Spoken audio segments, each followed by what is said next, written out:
تو آج دنیا اتنی ایڈوانس ہو گئی ہے، کام کاج اتنے بڑھ گئے ہیں، مصروفیات اتنی بڑھ گئی ہیں کہ لوگوں کے پاس اللہ کے لیے بھی ٹائم نہیں ہے۔ اور تو کسی کے پاس کیا ہوتا، دنیا داروں کے پاس کیا ہوتا، بے نمازیوں کے پاس کیا ہوتا، اور زانیوں بدماشوں کے پاس کیا ہوتا۔ یہ جو ہمارے ذکر کے حلقوں میں آنے والے اور دین کے کام میں لگنے والے، ان سے بھی پوچھیں نا کہ بھئی کوئی ذکر کر رہے ہیں کہ نہیں کر رہے ہیں، مراقبہ کر رہے ہیں کہ نہیں کر رہے ہیں۔ کہہ رہے ہیں بس کام کاج بہت زیادہ ہیں، اتنا زیادہ برڈن ہے کہ ہم سے ٹائم ہی نہیں ملتا، بس 5-7 منٹ بیٹھ جاتے ہیں کبھی کبھی، ورنہ ٹائم نہیں ملتا۔ میں سوچتا ہوں ان کو یہ کہتے ہوئے شرم نہیں آ رہی کہ اللہ کو یاد کرنے کے لیے میرے پاس ٹائم نہیں ہے، اللہ سن رہا ہے۔ تو ضرورت اس بات کی ہے کہ ہم اللہ کو کثرت سے یاد کریں، اللہ کا ذکر کریں، اللہ کو یاد کریں۔ زندگی کا کوئی دن ہمارا ایسا نہیں ہونا چاہیے جس میں ہم نے اللہ کو یاد نہ کیا ہو۔ ذکر کرنے کے بہت فضائل ہیں۔ ہمارے نبی کا ارشاد ہے، اگر کوئی شخص بخیل ہے، وہ زیادہ مال نہیں لٹا سکتا، غریب و مسکینوں پہ صدقہ خیرات نہیں کر سکتا، تو اس کو چاہیے کہ اللہ کا ذکر کثرت سے کرے، اس سے اس کی تلافی ہو جائے گی۔ اور آپ کا ارشاد ہے، اگر کوئی شخص بزدل ہے، میدان جہاد میں جا کے کفار سے لڑ نہیں سکتا، جہاد نہیں کر سکتا، قتال نہیں کر سکتا، اس کو چاہیے کہ اللہ کا ذکر کثرت سے کرے۔ ہمارے نبی کا ارشاد ہے، اگر کوئی شخص ساری رات تہجد نہیں پڑھ سکتا، لمبی لمبی عبادتیں نہیں کر سکتا، تو اس کو چاہیے کہ اللہ کا ذکر کثرت سے کرے، اس سے بھی اس کی تلافی ہو جائے گی۔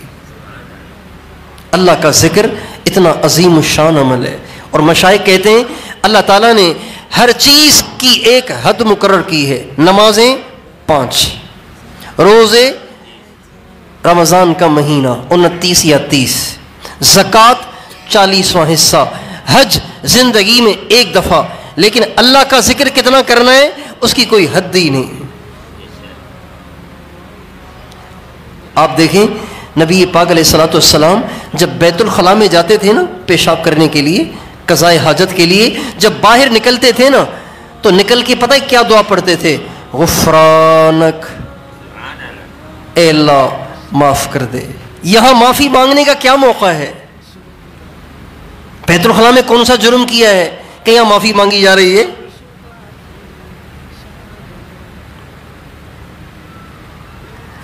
نیکی کے بعد بھی معافی مانگی جاتی ہے کہ نیکی میں جو کمی رہ گئی ہو اس کی تلافی ہو جائے، اور برائی کے بعد تو معافی مانگنی ہی چاہیے کہ برائی کی ہے تو معافی مانگنی چاہیے، توبہ طائب ہونا چاہیے۔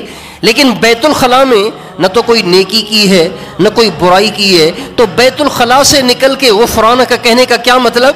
علماء کہتے ہیں اس لیے کہ اتنی دیر اللہ کے ذکر سے زبان خاموش رہی، اے اللہ اتنی دیر بھی مجھے خاموش نہیں رہنا چاہیے تھا، لیکن کیا کروں، انسان ہوں، آخر یہ پیشاب پاخانہ بھی تو میرے ساتھ لگا ہوا ہے، میں پیشاب کرنے چلا گیا تھا، مجھے معاف کر دے جو اتنی دیر میں تجھے یاد نہ کر سکا۔ اچھا، اس میں عجیب ایک نقطہ ہے، کہتے ہیں مشائخ چشتیہ اور قادریہ وہ فرماتے ہیں بیت الخلاء سے نکلنے کے بعد جو ہمارے نبی نے کہا نا غفرانک، اس کا مطلب یہ ہے اے اللہ اتنی دیر زبان ذکر نہ کر سکی، معاف کر دے۔ اور مشائخ نقشبندیہ وہ فرماتے ہیں بیت الخلاء سے نکل کے جو کہا جاتا ہے غفرانک، تو اس کا مطلب یہ ہے کہ اے اللہ گندی جگہ پہ بیٹھا ہوا تھا، وہاں بھی دل اللہ اللہ کر رہا تھا، بے ادبی ہو گئی، معاف کر دے۔ نقشبندیوں کا دل اللہ اللہ کرتا ہے نا۔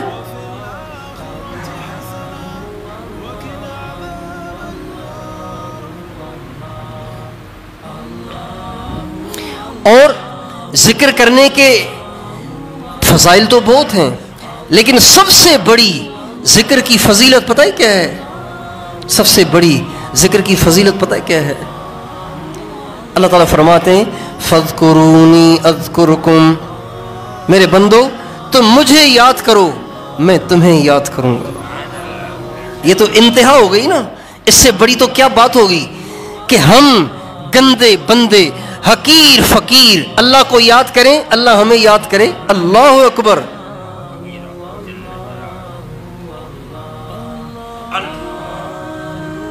اللہ ہمیں یاد کرے تو ہمارے تو نصیب جاگ اٹھے، ہمارے تو وارے نیارے ہو گئے کہ اللہ ہمیں یاد کرے.